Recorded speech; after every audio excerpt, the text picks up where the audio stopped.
The warm summer breeze carried laughter across the playground. Children ran, jumped, and played without a care in the world. Their parents watched from nearby benches, smiling at the innocent joy before them. None of them knew that this ordinary day would mark the beginning of humanity's greatest challenge.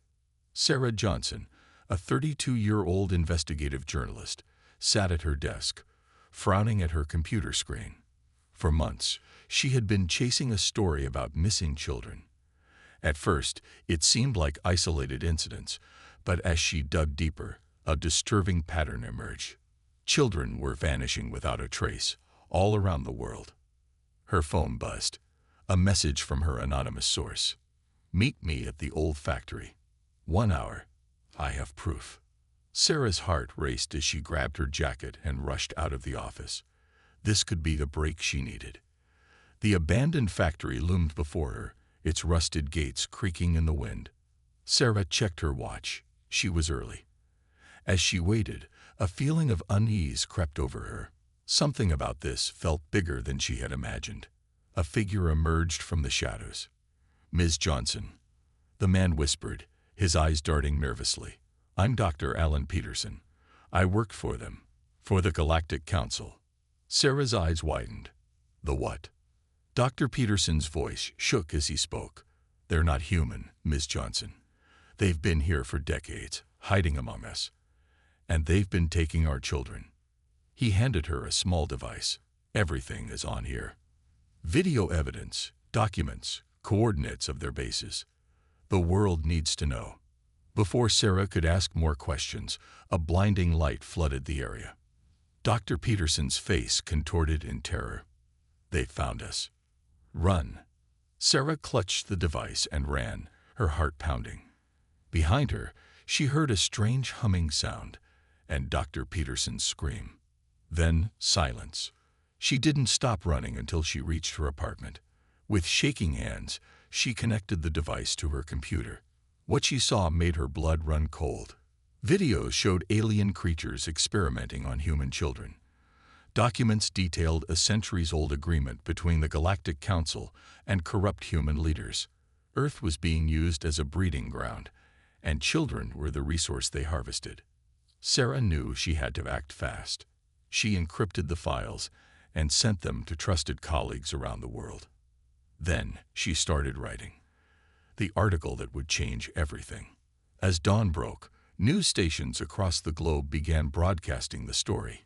Alien conspiracy UNVILET. Galactic Council's crimes against our Lord. The reaction was immediate and intense. People poured into the streets, demanding answers from their governments. Panic spread like wildfire. In Washington, D.C., the president addressed the nation, his face grave.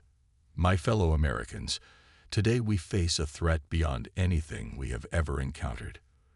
But I assure you, we will not stand idly by while our children are taken." Similar scenes played out in capitals around the world.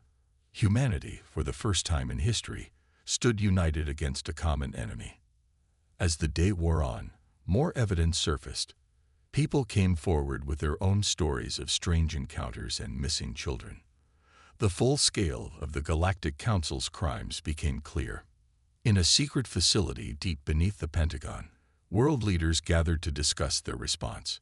Military commanders presented plans for defense and retaliation. Scientists shared what little they knew about the alien technology. Meanwhile, in homes across the planet, parents held their children close. Schools were closed. Cities went into lockdown. The world held its breath, waiting for the Galactic Council's response. Sarah Johnson, the journalist who broke the story, found herself at the center of a media storm. As she gave interview after interview, she couldn't shake the image of Dr. Peterson's terrified face. She knew that by revealing the truth, she had put herself in danger. But she also knew that she had given humanity a fighting chance. As night fell on that first day, a tense calm settled over the planet. In every country, in every language, people asked the same questions. How long have we been deceived? How many children have we lost? And most importantly, how do we fight back? The answers would not come easily. But one thing was certain: humanity would not go quietly. The Galactic Council's crimes had awakened a sleeping giant. And now, that giant was out for revenge. The world had changed overnight. Streets that were once filled with the sounds of daily life now echoed with urgent whispers and hurried footsteps. People moved with purpose, their eyes scanning the skies with a mix of fear and determination. In New York, the United Nations building buzzed with activity. Leaders from every nation had gathered for an emergency session. The General Assembly Hall, usually a place of calm debate, now crackled with tension. Secretary General Amina Okafor stepped up to the podium, her voice steadied despite the weight of the moment. We face an unprecedented threat, but we also have an unprecedented opportunity. For the first time in human history, we stand truly united. As she spoke, screens around the hall lit up with images from around the world. In Beijing, soldiers trained with new weapons designed to combat alien technology. In Rio de Janeiro, scientists huddled over computers, analyzing the data Sarah Johnson had revealed. In Nairobi, volunteers organized supplies for massive underground shelters. Meanwhile, in a hidden bunker beneath the Alps, a different kind of meeting was taking place. Dr. Elena Rodriguez, a brilliant physicist, stood before a group of the world's top scientists. "We've reverse-engineered some of their tech," she announced, holding up a small glowing device. "It's not much, but it's a start." The room erupted in excited chatter. For the first time since the revelation, there was a glimmer of hope. Back in Washington, D.C., Sarah Johnson sat in a heavily guarded safe house. She had become both a hero and a target. As she pored over more documents, connecting the dots of the Galactic Council's long-term plan, a sudden realization made her gasp. "They're not just taking our children," she muttered, her eyes wide. "They're replacing them." Across the ocean, in a London suburb, a family dinner was interrupted by a knock at the door. Tom and Emily Harris exchanged worried glances before Tom went to answer it. Two stern-faced government agents stood on the doorstep. "Mr. and Mrs. Harris," one of them said, "we need you to come with us. It's about your daughter, Lily." Emily's hand flew to her mouth. "But Lily's upstairs, sleeping." The agent's expression softened slightly. "Ma'am, I'm afraid the child upstairs isn't Lily." As the Harris family was whisked away to a secure facility, similar scenes played out in homes across the globe. The full extent of the Galactic Council's infiltration was becoming clear, and it was more terrifying than anyone had imagined. In orbit above Earth, hidden from human detection, the Galactic Council's main ship hummed with activity. The Supreme Counselor, a tall, ethereal being named Zorthal, gazed down at the blue planet. "They were not supposed to discover us so soon," Zorthal mused, its multifaceted eyes blinking slowly. "Prepare for acceleration of the plan. We cannot allow them to unite further." Back on Earth, in military bases around the world, soldiers prepared for a fight unlike any in human history. Advanced weapons were distributed, strategies were formed, and a global defense network began to take shape. In the heart of Silicon Valley, tech giants worked around the clock to boost Earth's cybersecurity. They knew that in this war, the digital battlefield would be just as important as the physical one. As the day drew to a close, President Kira Chen of the newly formed Earth Defense Alliance addressed the world. Her face, broadcast on screens large and small, showed a mix of determination and compassion. "We have been invaded, deceived, and robbed of our most precious resource. Our children," she said, her voice firm. "But we have also been underestimated. The Galactic Council thought we would crumble in fear. Instead, we have come together. We will fight. We will reclaim our children. And we will show these aliens that humanity is a force to be reckoned with." As her words rang out across the planet, millions of humans stood a little taller, their resolve strengthened. The fight for Earth's future had begun, and humanity was ready to face whatever the stars might throw at them. In the quiet of her safe house, Sarah Johnson closed her eyes, thinking of Dr. Peterson, and the sacrifice he had made. "We won't let your death be in vain," she whispered. "We'll finish what you started."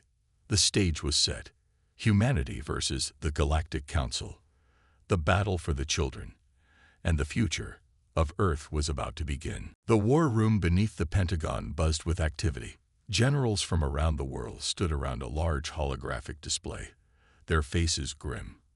Admiral Jane Foster, newly appointed head of Earth's combined military forces, zoomed in on a blinking red dot. "We found one of their bases," she announced. "It's hidden in the mountains of Peru. Intel suggests they're holding at least 100 children there." President Chen nodded. "Then that's where we make our first move. Prepare the strike team." Halfway across the world, in a secret training facility in the Sahara, an elite group of soldiers from various nations prepared for the mission. Among them was Captain Miguel Reyes, a former Mexican Special Forces operator. As he checked his advanced exosuit, he thought of his own daughter, missing for 2 years. "We're bringing them home," he whispered to himself. In orbit, aboard the Galactic Council's main ship, alarms blared. Zorthal received the report with dismay. How did they find the base? No matter. Increase security on all facilities. We cannot lose our subjects. Back on Earth, Dr. Elena Rodriguez made a breakthrough. In her lab in Geneva, she cracked the encryption on the alien communication system. "We can listen in on their chatter now," she told the Earth Defense Alliance via secure video link. "And maybe, just maybe, we can send false information too." As dawn broke over the ends, the strike team moved into position. Cloaked by advanced stealth technology reverse-engineered from alien tech, they approached the hidden base. Captain Rice led the charge, his heart pounding. The battle was fierce but quick. Earth's forces, driven by righteous anger and armed with hybrid human-alien weapons, caught the Galactic Council's forces off guard. Within hours, the base was secured. Captain Rice and his team moved through the facility, freeing the captive children. In a dark room filled with strange equipment, he found a small girl huddled in the corner. As he approached, she looked up, her eyes wide with fear and then recognition. "Papa," she whispered. Rice fell to his knees, gathering his daughter in his arms. "Sophia," he choked out, "I found you." News of the successful raid spread like wildfire. Across the globe, people celebrated in the streets. It was a small victory, but it proved that humanity could fight back. In her safe house, Sarah Johnson watched the reports with mixed emotions. She was overjoyed for the rescued children, but she knew the war was far from over. Her sources told her that the Galactic Council was planning something big in retaliation.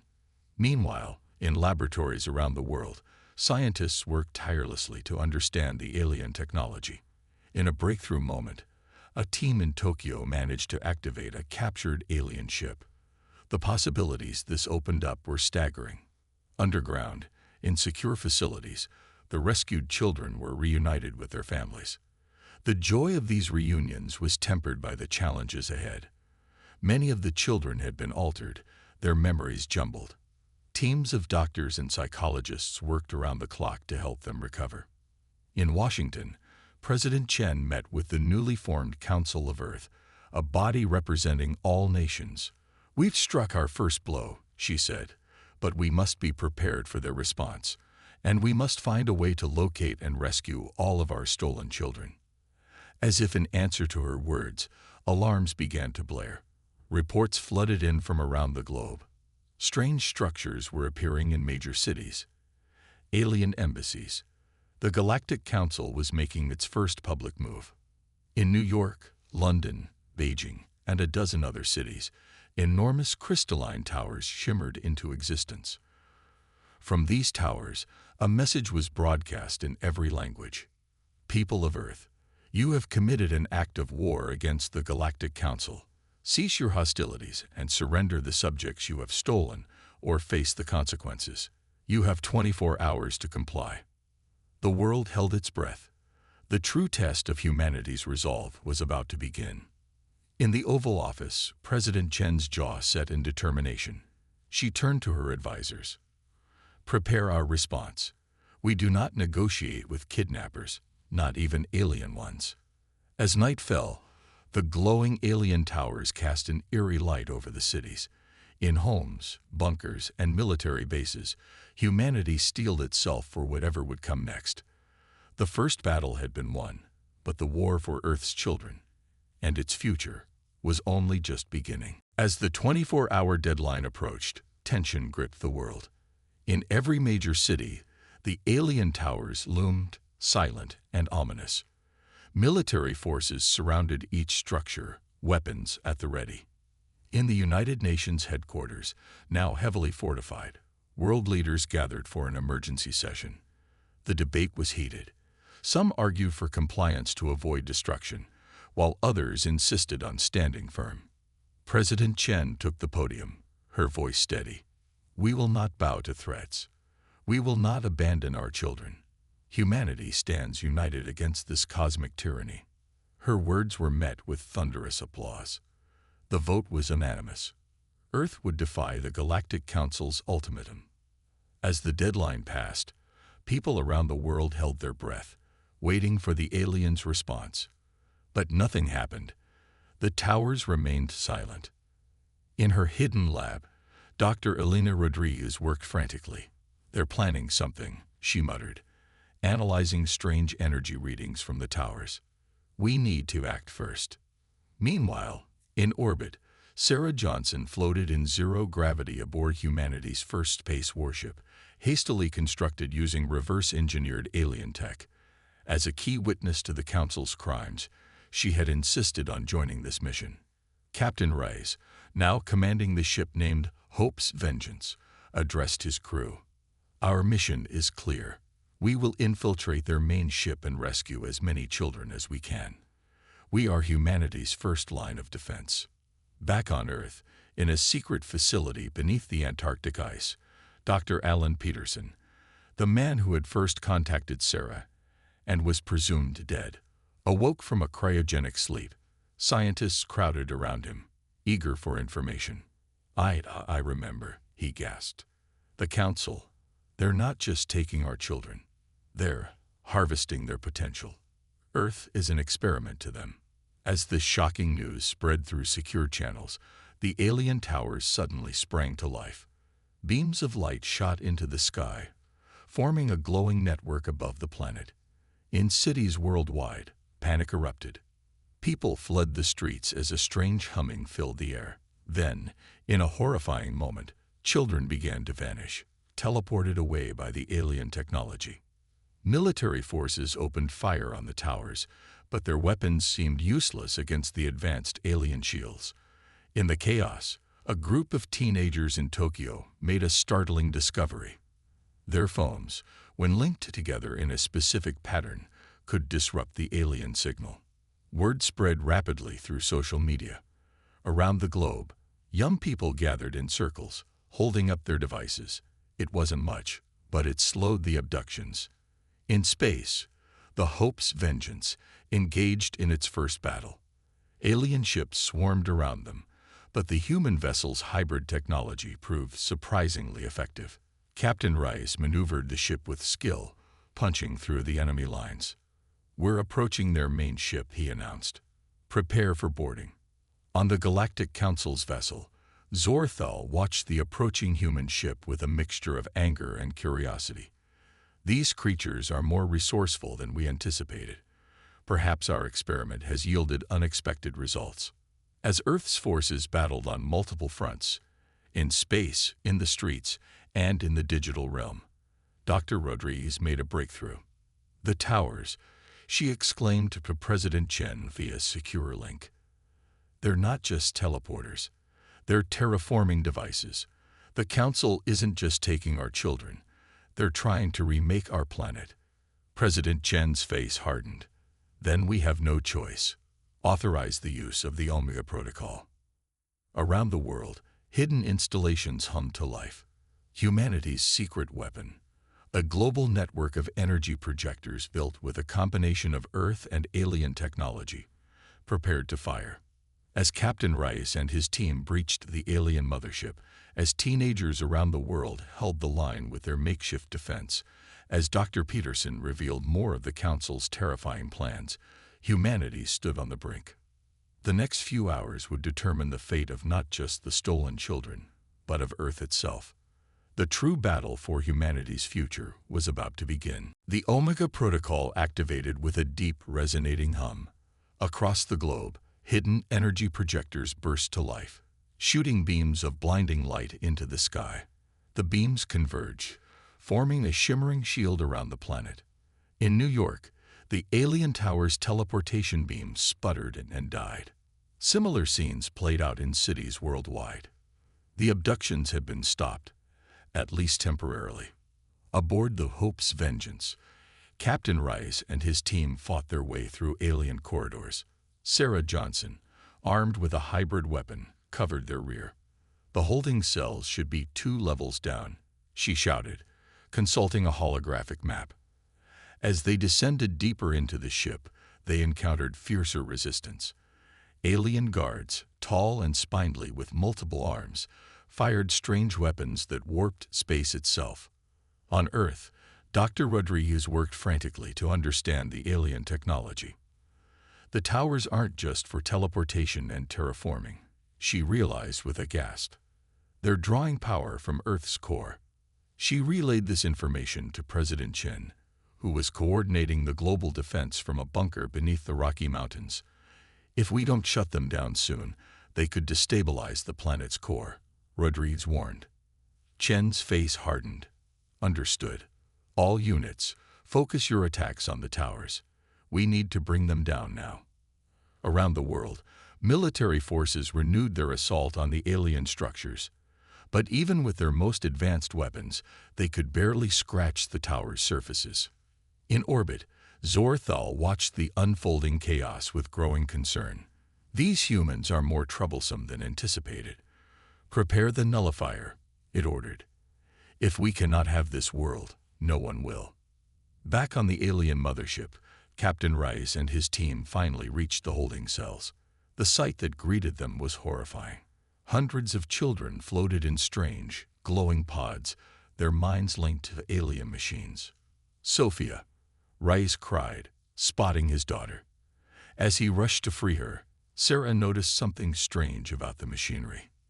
Wait, she said, studying the alien text scrolling across a nearby screen. I think the children are powering the ship somehow. Their potential, their creativity. The aliens are harvesting it. As they worked to free the children, an alarm blared through the ship. A mechanical voice announced, "Nullifier activation in 10 minutes. All non-essential personnel, evacuate immediately." On Earth, teenagers continued their makeshift defense, linking phones in ever larger circles to disrupt the alien signals. In Tokyo, a young hacker named Akira made a breakthrough. "We can use the towers against them," she exclaimed, her fingers flying over her keyboard. Dr. Peterson, now working alongside Dr. Rodriguez, helped translate Akira's discovery into a global strategy. If we can reverse the energy flow, he explained to President Chen, we might be able to send a surge back to their ships. As military forces around the world shifted their strategy, trying to capture rather than destroy the towers, the Hope's Vengeance faced a new threat. The nullifier, a massive cannon mounted on the alien mothership, began to power up, aiming directly at Earth. Captain Rice made a split-second decision. "We need to destroy that weapon," he told his team, "even if it means we don't make it back." Sarah looked at the children they'd managed to free, then at the nullifier's swirling vortex of energy. "I have an idea," she said, "but it's risky." As Rice and his team planted explosives around the nullifier's base, Sarah worked to reroute the energy from the child-powered systems. If her theory was correct, they could use the aliens' own technology against them. On Earth, the coordinated effort to reverse the tower's energy flow began. Cities glowed with strange light as the alien structures were turned into massive energy transmitters. In orbit, Zorthal realized too late what was happening. Abort the nullifier. It screamed, cut all connections to the ground stations. But it was too late. As Captain Rice detonated the explosives, Sarah activated her makeshift energy redirect. The nullifier's power, combined with the surge from Earth's towers, created a feedback loop of unimaginable proportions. A blinding flash lit up the sky. For a moment, it seemed as if a second sun had been born in Earth's orbit. When the light faded, the alien mothership was gone. The towers on Earth crumbled into dust, and in the sudden silence, a cheer began to rise from every corner of the globe. The war wasn't over. There would be more battles to fight, more children to rescue. But humanity had won its first major victory against the Galactic Council. The tide had turned. As the Hope's Vengeance limped back to Earth, carrying the first group of rescued children, Captain Rice allowed himself a small smile. They had done the impossible. They had struck back. The real challenge, rebuilding, healing, and preparing for the battles to come, was just beginning. But for now, Earth celebrated. The children were coming home. The days following humanity's victory were a mixture of joy and chaos.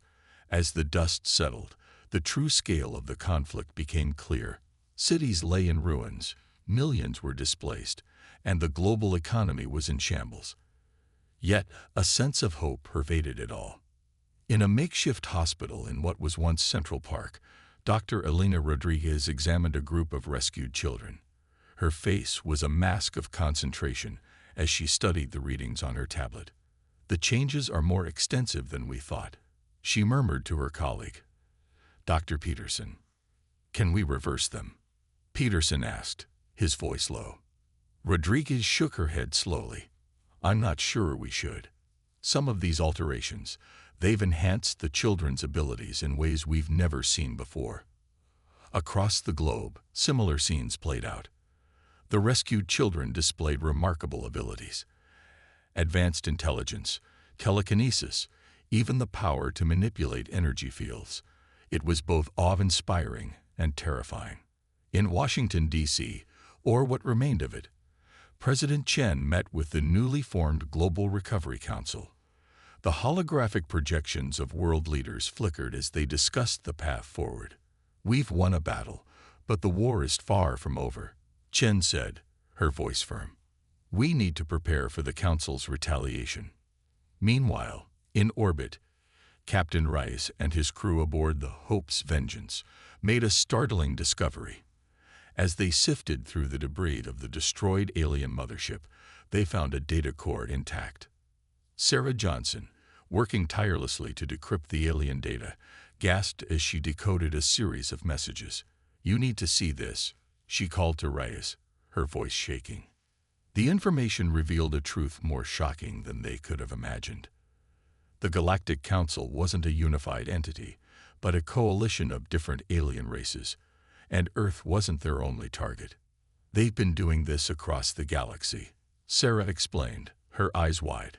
"Thousands of worlds, millions of species, all part of some grand experiment." As this information made its way back to Earth, it sparked a new debate. Some saw it as an opportunity, a chance to form alliances with other victimized species. Others feared it meant the conflict would only escalate further. In Tokyo, young Akira and her team of teen hackers worked around the clock, developing new defense systems based on the knowledge gained from reversing the alien towers. Their efforts caught the attention of military leaders worldwide. "We can't fight the next war with old tactics," General Octavia Reeves argued in a high-level briefing. "These kids understand the tech better than any of us. We need to listen to them." Back in New York, Captain Rice reunited with his daughter, Sophia. As they embraced, he noticed a strange glow in her eyes. "Papa," she said, her voice echoing oddly, "I can see them. The others like me. We're connected somehow." This revelation sent shockwaves through the scientific community.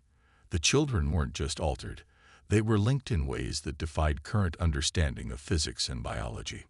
Dr. Rodriguez proposed a controversial idea. What if this connection is the key?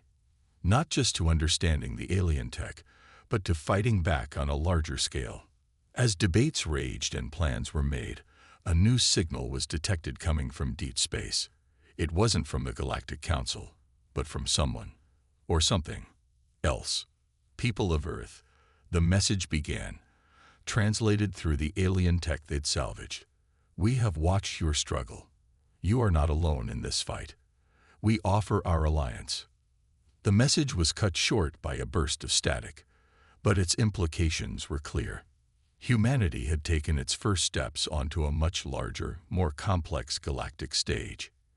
In a secure bunker, President Chen addressed the world. Her face was tired but determined. We have faced our greatest challenge and survived. We have rescued many of our children, but many more remain lost. Our world is forever changed, but we are not defeated. We will rebuild. We will grow stronger. And we will bring our fight to the stars if we must. The Galactic Council thought they could break us. Instead, they have only revealed our true strength. Humanity stands united, and we will prevail. As her words echoed across the globe, people cheered, cried, and steeled themselves for the challenges ahead. The war wasn't over. In many ways, it was just beginning. But for the first time, the future, however uncertain, held a glimmer of hope. 6 months after the Great Battle, Earth was a planet transformed. The scars of war were still visible, but so too were signs of remarkable progress. Alien technology, reverse-engineered and adapted, had accelerated human development by decades. In a sprawling complex outside of Beijing, now the largest research facility on the planet, Dr. Elena Rodriguez stood before a massive holographic display. It showed a map of the galaxy, dotted with thousands of points of light, each representing a world potentially affected by the Galactic Council's experiments. We've managed to decode more of the alien database, she explained to the assembled world leaders. The scope of their operations is staggering. President Chen, her face lined with new wrinkles, but her eyes sharp as ever, leaned forward. And the message we received. The offer of alliance. Dr. Rodriguez nodded, tapping a control. A new cluster of stars lit up. We believe it came from this sector. A coalition of species, all victims of the Council's experiments. They call themselves the Galactic Resistance. In orbit, the Hope's Vengeance, now the flagship of Earth's growing space fleet, prepared for its most ambitious mission yet. Captain Rice stood on the bridge, watching as his crew made final preparations. We're really doing this, Sarah Johnson said, standing beside him, taking the fight to them. Rice nodded, his expression a mixture of determination and concern. For our children, for all children. Back on Earth, in a specially designed school in Geneva, Sophia Reyes and hundreds of other altered children were learning to control their new abilities. As Sophia levitated a series of complex geometric shapes, her teacher, a former NASA physicist, watched in awe. Their potential is unlimited, she reported later to a panel of scientists and government officials. But so are the risks. We're dealing with powers we barely understand. In Tokyo, Akira and her team of young hackers had been officially incorporated into the Global Defense Network. Their unorthodox methods and intuitive grasp of alien tech had proven invaluable. We've cracked their latest encryption, Akira announced, her fingers flying over a holographic keyboard. We can track Council ship movements in real time now. As humanity prepared for the next phase of the war, they faced new ethical dilemmas. The altered children, with their enhanced abilities, were seen by some as the key to victory. Others feared exploiting them would make humanity no better than the Galactic Council. In a heated debate at the United Nations, now relocated to a fortified complex in the Himalayas, world leaders argued over the path forward. We cannot use children as weapons, the representative from Kenya insisted. But if we don't use every advantage, we risk losing everything, countered her colleague from Brazil. President Chen listened to the arguments, her mind racing. Finally, she stood. We will not force anyone to fight, she declared, but we will give everyone, child or adult, the choice to contribute as they see fit. As the debate raged on Earth, the Hope's vengeance made its final preparations for launch. Their mission, to make contact with the Galactic Resistance and forge an alliance that could turn the tide of the war. Captain Reyes took one last look at the blue marble of Earth. "We go to the stars," he said softly, "not as conquerors, but as liberators." As the ship engaged its faster-than-light drive, a marvel of human ingenuity and alien tech, a new chapter in human history began. The children of Earth, both those rescued and those still missing, would be the catalyst for a conflict that would reshape the galaxy.